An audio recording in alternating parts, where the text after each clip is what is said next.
चलिए स्टार्ट करते हैं एक नए टॉपिक के साथ, फर्स्ट राउंड टेबल कॉन्फ्रेंस। इससे पीछे ये देखिए नवंबर 1930 से लेकर के जनवरी 1931 तक चला था।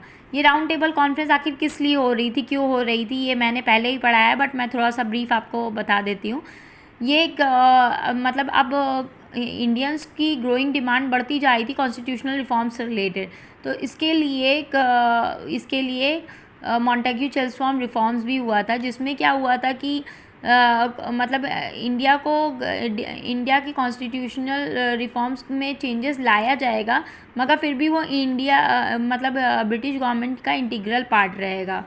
इससे रिलेटेड 10 साल बाद आपका 1929 में साइमन कमीशन मतलब जो मॉन्टेग्यू चेल्सफॉर्म रिफॉर्म्स में जो प्रोग्रेस हुए, क्या हुआ उसमें, उसके रिगार्डिंग एक कमीशन बैठी थी जिसको साइमन कमीशन कहा गया था। और उसमें सिर्फ ब्रिटिशर्स थे, उन्होंने अपनी रिपोर्ट सबमिट कर दी थी कॉन्स्टिट्यूशनल रिफॉर्म से रिलेटेड। तो कांग्रेस को इस बात का बुरा लगा, तो उन्होंने भी तो साइमन ने कहा कि आप अपनी रिपोर्ट एक सबमिट कीजिए, जिसे उन लोग क्या कहे थे मैं आपको बताती हूँ। उसको फिर एक नेहरू कमेटी बैठी जिसमें उन्होंने रिपोर्ट सबमिट की, ठीक है। तो उसको मेनली ये दोनों रिपोर्ट किस लिए थी, propose constitutional reforms for India के लिए थी। ये सारी चीज़ें इंडिया के लिए थी। तो इसके रिगार्डिंग ही मतलब कि इसके रिगार्डिंग क्या हुआ कि जिन्ना ने, लॉर्ड इरविन जो उस टाइम के वॉइस रहे थे, उनको और प्राइम मिनिस्टर रामसे मैकडोनल्ड को सजेशन दिया कि आप इससे रिलेटेड राउंड टेबल कॉन्फ्रेंसेस बैठाइए, जिसमें इंडियंस और ब्रिटिशर्स आमने सामने बैठ करके कॉन्स्टिट्यूशनल रिफॉर्म्स के बारे में बातचीत करेंगे। और उसके बाद रिपोर्ट सबमिट होगी, जिसके बाद वो गवर्नमेंट ऑफ इंडिया एक्ट 1935 बनेगा, ठीक है। तो आगे का पढ़ते हैं। इसमें क्या है कि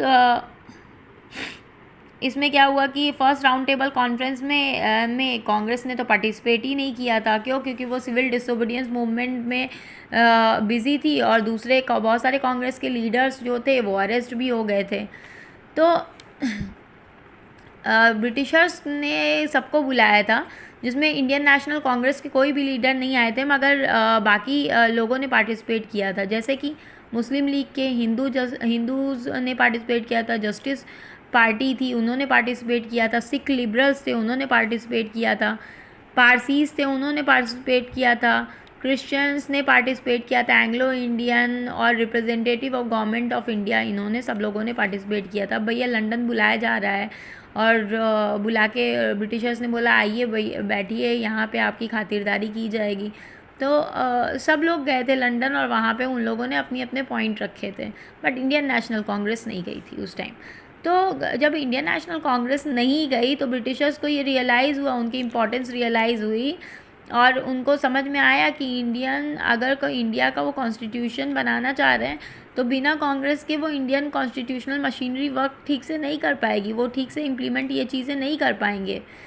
तो उस टाइम उनको इस चीज़ की इम्पोर्टेंस पता चली। उसके बाद तो आपको पता ही है कि मतलब इरविन को भेजा गया था गांधी जी के पास, फिर गांधी इरविन पैक्ट भी साइन हुआ, जिसमें 15 डेज़ तक वो मीटिंग चली थी, जिसमें सारी डिमांड्स कंप्लीट की गई थी, पूछा गया था क्या क्या डिमांड है, ये सारी चीज़ें कंप्लीट की गई थी। उसके बाद सेकेंड राउंड टेबल कॉन्फ्रेंस के लिए गांधी जी गए थे।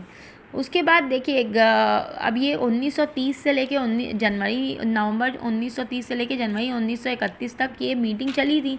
तो इसमें क्या क्या बात हुई चलिए जानते हैं। इसमें बहुत सारे इश्यूज़ डिस्कस हुए थे। BR अम्बेडकर ने बोला था कि भाई मतलब हम लोगों को एक सेपरेट इलेक्टोरेट चाहिए अनटचेबल्स के लिए, क्योंकि वो अनटचेबल्स को रिप्रेजेंट कर रहे थे। बहादुर सापरू ने कहा था कि हम लोगों को ऑल इंडिया फेडरेशन चाहिए, जिसको मुस्लिम लीग ने भी सपोर्ट किया था तेज बहादुर सापरू को, और प्रिंसली स्टेट्स ने इस कंडीशन पे सपोर्ट किया था कि हम लोग की इंटरनल सॉवरेनिटी मेंटेन रहेगी।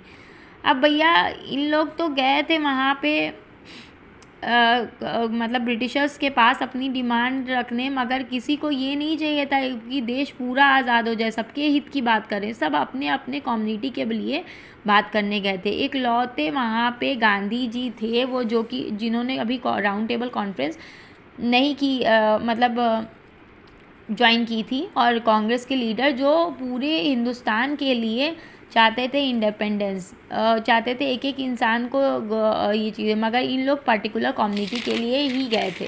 तो यही था total first round table conference में।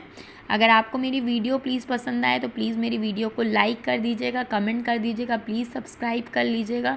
मैं नोट्स बना रही हूँ, मैं समझाने की कोशिश भी कर रही हूँ। अभी न्यू है तो कंटिन्यूसली मैं बोल नहीं पा रही हूँ, मैं थोड़ा सा रुक जा रही हूँ। अगर आपको कोई चीज़ें समझ ना आए मुझसे दोबारा पूछ लीजिएगा कमेंट बॉक्स में, और प्लीज़ मेरे चैनल को सब्सक्राइब कर लीजिएगा। Thank you so much.